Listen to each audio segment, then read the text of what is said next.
araw nga ay maaga ako nagising kasi mamimili kami ng mga stock namin sa tindahan pati na rin sa bahay. Sa Pure Gold at sa palengke nga pala kami bibili mamaya. Sinusulit ko nga itong pagkain ko ng pansit canton kasi mamaya magugutom na naman ako. Kasi hindi naman ako yung tipo ng tao na kain ng kain sa labas kapag umaalis. Nang matapos nga ako kumain ay nagready na rin ako. Tricycle nga pala ang ginamit namin kasi wala naman kaming kotse. Aalis pa nga lang kami ng bahay at nasa kalahating oras naman ang biyahe kung hindi traffic sa kalsada. Paalis pa nga lang kami pero yung itsura ko parang pagod na ako. Kasi naman kahit 10 AM pa lang ng umaga ay napakainit na. Nang makalabas nga kami ay napansin ko ay wala naman masyadong sasakyan. Ibig sabihin na hindi naman traffic ngayon. Sa mga oras na to nga, gusto ko pang mag-video dyan. Kaso medyo bumibilis na din yung takbo ni kuya kaya natakot na ako. Sa Pure Gold nga kami unang pupunta para kapag pumunta kami ng palengke mamaya ay diretso na lang kami uuwi. Kasi medyo madami-dami din ang bibilin namin mamaya dito sa Pure Gold pati na rin sa palengke. Tatawid nga muna kami para makahanap kami na mapapagparkingan. Dito nga pala ay sabi ni kuya bumaba na kami kasi siya na daw maghanap na mapagpaparkingan.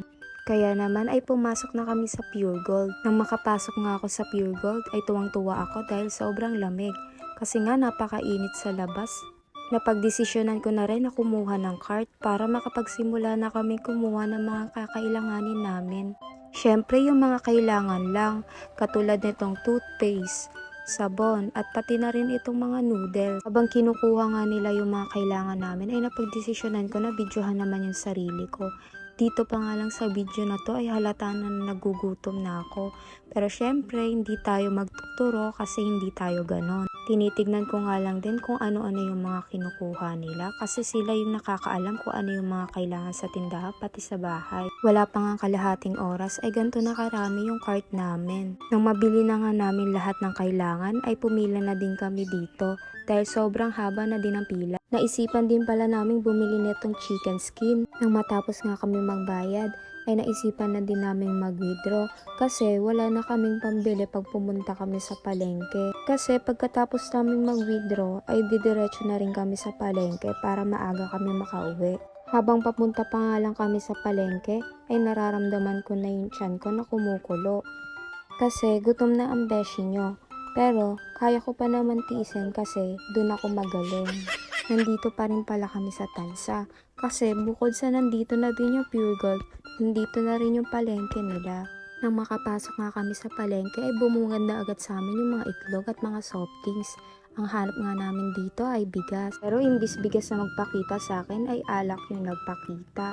May kasama pang lime juice. Charot lang mga beshi ko kasi hindi na ako nagiinom ngayon. Yung huling inom ko nga ay grabe-grabe yung hangover ko. Pinuntahan na nga rin namin itong bilihan ng mga sibuyas, bawang, at ng kalamansi. Kasi kung bibili pa kami ng paisa-isa sa mga tindahan ay mas mapapamahal kami. Sana all, 'di ba, mas napapamahal. Syempre, charot lang mga beshi ko.